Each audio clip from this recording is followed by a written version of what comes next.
Karen Marsdale on staff at the Greater Reading Chamber Alliance, and welcome to another episode of Chamber Spotlight. And I'm thrilled to have with me today Ginelle Miller. Yes, thank you for having me. Well, you are quite welcome to be here. I'm thrilled because we were having some interesting conversation beforehand.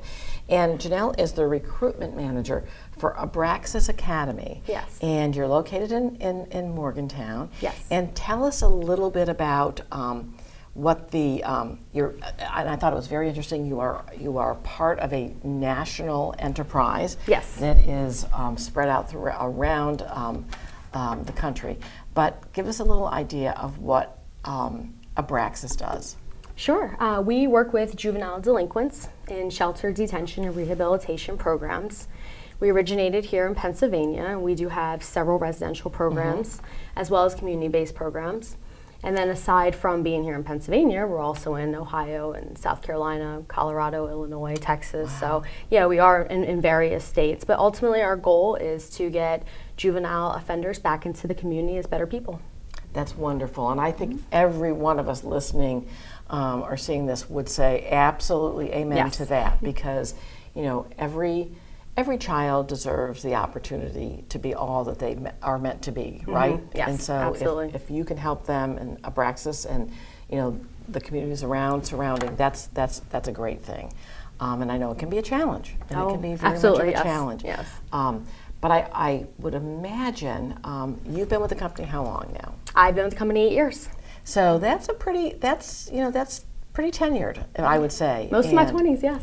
Yes, which is interesting because as a as someone who's most of that time in your 20s, you were working with a population that might be considered by some to be pretty tough and pretty challenging to work with day after day. But you seem to have a real passion, your recruitment essentially, and and as you said to me, externs come and then they're hired and they don't leave. And there's got to be something special in that culture, in that desire to be part of something that's the better good. Absolutely, yeah. What I find that a lot, that we have recent college graduates who are really passionate about the psychology, sociology, criminal justice field.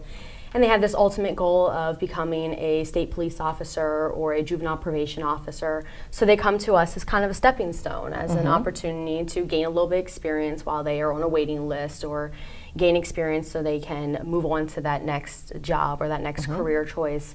And they end up not leaving because they come to us and they think that it's just going to be temporary, but they end up falling into the love of the position and the culture, and then they end up loving the clients that they work with, and they get to see them become successful. So they promote throughout the facility, and they can go to other facilities in other states, and then if interested, they can move over to the GEO Group, which is our parent company, which is working with adult corrections. So it's kind of a world of opportunity. That is so well said. I think that's really neat because I know a lot of young men and women who are very interested in the field of criminal justice, or very interested in the field of corrections, and I think a lot of it is because they want to give back, and they're very interested in psychology. Heads up, those of you who are perhaps either soon to graduate or looking at a field, and here would be a great opportunity. And I don't know what Abraxas is doing in terms of recruiting, but it sounds like to me it could be a very, very meaningful and successful career. Yes, we do quite a bit. I mean, you can find us pretty much at every college in the area. We have some sort of relationship with the Career Services Department, and of course we attend career fairs and things like that. But you can never really spread your name enough, and that's ultimately my goal. I have a team of fantastic recruiters that spend a lot of time connecting with these college students and explaining to them what we do, and hoping they're just as passionate about it as what we are. So giving them the chance to come in for an interview and check the facility out, and if it's something they're interested in, if not now, and 6 months from now, a year from now, or better yet, if they know someone else who may be interested, then sending them our way. Right, absolutely. So tell me some of the kinds of positions that you would be looking for.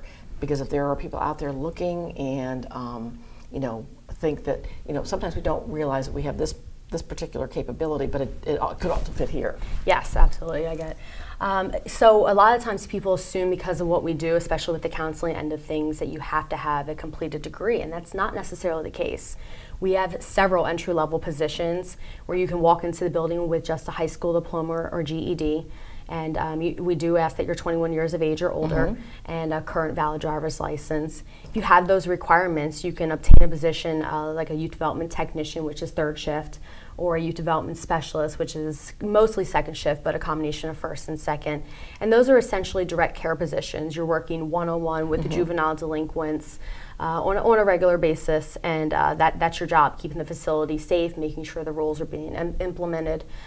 So that's a great entry level, stepping stone into the field. And then from there, they can move to a case manager or a counselor. It depends on the facility, but some of them require experience, some of them do not. So that'd be another position I would highly suggest. So between those three, that's where many of our college graduates start. Okay, so we see here an opportunity, and you're obviously hiring. Yes, we are. So there are opportunities for those. So think about that. If you're passionate about the field, but perhaps this is maybe even a start so that you can get employment and then go back to school part-time and get some sort of a certificate, which I know we have great programs at both our community college and several of our other colleges, and maybe get into a field that is really, really satisfying for what your I think those who, and so many particularly younger people, want to do things that are meaningful and want to give back. So, because every day is going to be different, right? Absolutely, it's definitely different. It's definitely not mundane at all. Sure. Another great thing about our facility is we do offer paid intern and externships. Oh, which is which is hard to find sometimes. We do work around class schedules.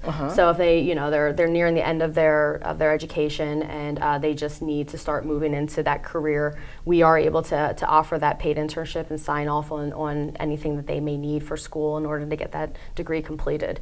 So that's another huge sell for us. That's great. Yeah. So quick question, how many employees do you employ in Morgantown? A little less than 200 in just our Morgantown facility. Okay, and then what's your population in terms of clients? Of course, that changes daily because of discharges and intakes and things like that, but I'd say it floats around 75. Okay, okay, so that's a really interesting, good ratio of population. Do you find most of the population comes from within this community, or are there sort of moves that?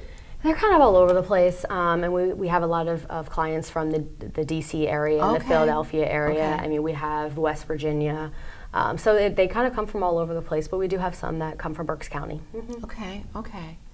Well, this has been fascinating. Honestly, we have such a broad brushstroke of, and I think as a chamber, how we can help us to get this word out, to let our folks know, because our folks know folks who are looking either for positions and or want to start a career, and you can start here and get to there. So I really appreciate, it was a fresh reminder of what you do, and so I appreciate it, Ginelle, and hopefully we'll start getting you some more applications in the mail. So yeah, if anyone's interested, they can check out information at jobs@abraxas.com. Jobs@abraxas.com. Abraxas is spelled ABRAXAS. I know it's a tough one for people, so well, I always try and spell it out every opportunity I can. Jobs@abraxas.com. Yes. Well, you are a delight, and they are they should be very proud to have you representing the company. So appreciate it. Thank you so much for being here. Absolutely. Thank you.